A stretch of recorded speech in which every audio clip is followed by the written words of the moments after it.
शेती माझी प्रयोगशाळा या यूट्यूब चॅनलमध्ये मी आपलं स्वागत करतो. या चॅनलवर आपण नवीन असाल तर या चॅनलला सबस्क्राईब करा. या चॅनलचे नवनवीन व्हिडिओ पाहण्यासाठी बेल आयकॉन नक्की दाबा. आपणास व्हिडिओ आवडल्यास लाईक आणि शेअर अवश्य करा. नमस्कार, मी डॉक्टर मच्छिंद्र बांगर महाराष्ट्रातील आणि देशातील हवामान परिस्थितीसंदर्भात ताजा अंदाज देणार आहे. आपण बघतो की उत्तर भारतामध्ये एक WD सक्रिय होतोय. त्याच वेळेस बंगालच्या उपसागरामध्ये अंदमान निकोबार बेटांच्या आजूबाजूने एक नवीन वादळी सिस्टम विकसित होण्यासाठी अनुकूल वातावरण तयार होतंय.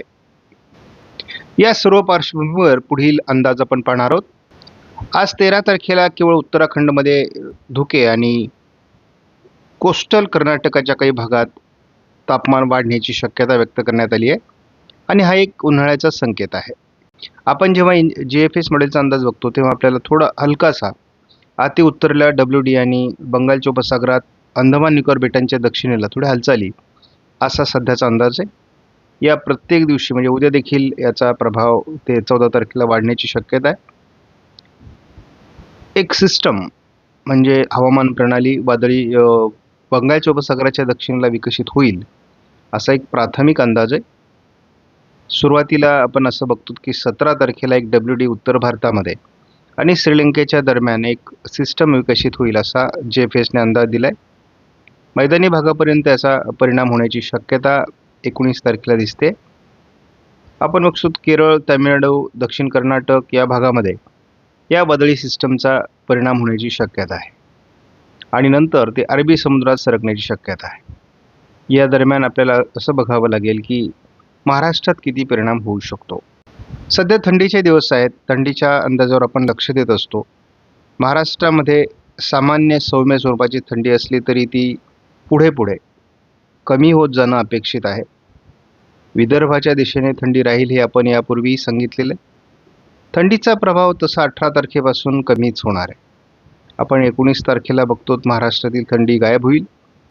तर उकाडा जाणवण्याची शक्यता 20 तारखेपासून आहे. खास करून कोकण किनारपट्टीमध्ये उष्णतामान हे जवळपास 22 अंशाच्या पुढे पहाटेच जाण्याची शक्यता आहे. त्यामुळे जवळपास 35 ते 40च्या दरम्यान हे तापमान जाऊ शकतं आणि यामध्ये सातत्याने वाढ आपल्याला बघायला मिळेल. पूर्व विदर्भ अपवाद वगळता थंडीचा प्रभाव महाराष्ट्रातला 18 तारखेनंतर कमी होण्याची शक्यता आहे. आपण जेव्हा CFS मॉडेलचा 8 दिवसाचा अंदाज बघतो तेव्हा या आठवड्यामध्ये एक वादळी सिस्टम डिप्रेशन खास करून बंगालच्या उपसागराच्या दक्षिणेला तयार होईल असा एक अंदाज तयार झाला आहे.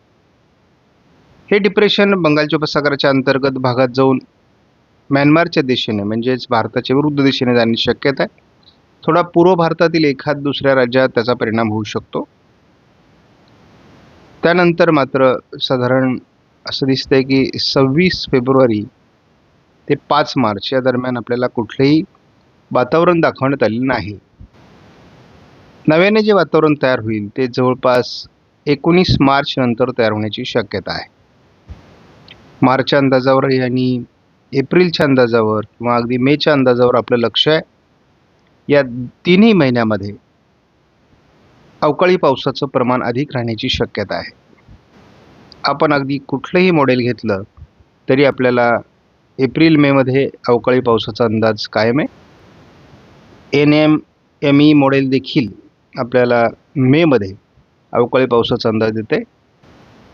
आपण GFS मॉडेलनुसार जेव्हा एकत्रित अंदाज बघतो तेव्हा केरळ, तामिळनाडू, कर्नाटक दक्षिण या भागात पावसाचा अंदाज आहे. मध्य प्रदेशमध्ये ढगाळ परिस्थितीचा अंदाज आहे. उत्तर भारतात WD, पूर्व भारतात WDचा प्रभाव दाखवण्यात आला आहे. सध्याच्या अंदाजानुसार तरी बंगालच्या उपसागरात तयार होणारी वादळी सिस्टम किंवा डिप्रेशन हे भारताच्या विरुद्ध दिशेने सरकणं अपेक्षित आहे. त्यामुळे नेमकी हवामानात काय बदल होतो ते आपण बघणार आहोत. AIFSने मात्र 2 सिस्टम म्हणजे एक अरबी समुद्रामध्ये आणि एक बंगालच्या उपसागरात बनण्याचा अंदाज दिलाय. तर मध्य भारतावर WDचा प्रभाव पडेल म्हणजे महाराष्ट्रात गारपीट होईल असा अंदाज AIFS मॉडेलने दिलेला आहे. मात्र आपण AIFS मॉडेलपेक्षा ECMWF मॉडेलला जास्त महत्त्व देतो.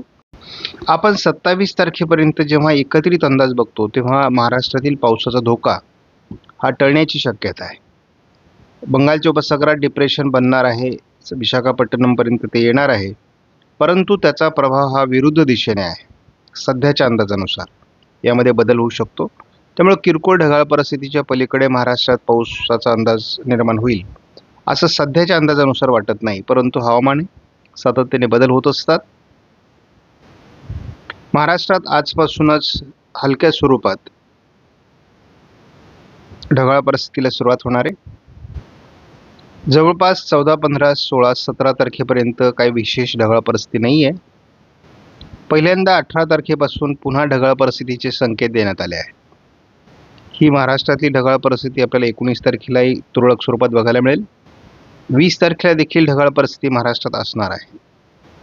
ढगाळ परिस्थितीमध्ये अधिक वाढ ही 21 तारखेपासून होण्याचा अंदाज कायम आहे. तुरळक भागात शिडकावा होईल एवढ्या स्वरूपातलं ढगाळ वातावरण 22 तारखेला आपल्याला महाराष्ट्रावर तयार होताना दिसणार आहे आणि त्यामुळे 18 तारखेपासूनच थंडीचं प्रमाण कमी होईल. 21 पासून पुढे थंडी गायब होऊन उष्णतामान उकाडा जाणवण्याची शक्यता आहे. ही ढगाळ परिस्थिती 23 तारखेला कायम असणार आहे. 24 तारखेला ढगाळ परिस्थिती थोड्या प्रमाणात कमी होते. 25ला ही हलक्या स्वरूपाची ढगाळ परिस्थिती आहे. 26 तारखेला 25-26ला महाराष्ट्रात यापूर्वी अनेक मॉडेलने अंदाज दिलेला आहे पावसाचा, मात्र आज मात्र तो अंदाज बदलतोय.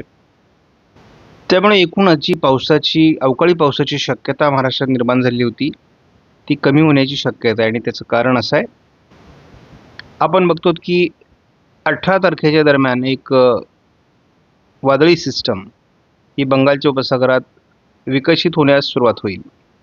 पुढे पुढे ही सिस्टम श्रीलंका किंवा विशाखापट्टणमच्या दिशेने सरकण्याची शक्यता आहे.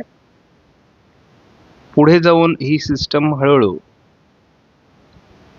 किनारपट्टी भागात आल्यानंतर पुन्हा मागे सरकण्याची शक्यता आहे आणि मध्य बंगालच्या उपसागरातून एकतर ती विरून जाईल किंवा विरुद्ध दिशेने सरकण्याची शक्यता आहे. त्यामुळं भारताच्या केवळ पूर्व भारताच्या काही राज्यांमध्ये ही सिस्टम पाऊस देऊ शकेल असा अंदाज आहे. मात्र महाराष्ट्रातील या सिस्टमची भीती ECMWF मॉडेलने नाकारली आहे. एकूणच सारांश स्वरूपात अंदाज सांगायचं झालं तर फेब्रुवारीमध्ये महाराष्ट्रात अवकाळी पावसाची जी शक्यता निर्माण झालेली होती ती टळण्याची शक्यता आहे. आपणास व्हिडिओमधील माहिती महत्त्वपूर्ण वाटल्यास लाईक करा, शेअर करा, चॅनलला सबस्क्राईब करा. धन्यवाद. जय हिंद, जय महाराष्ट्र, जय बळीराजा.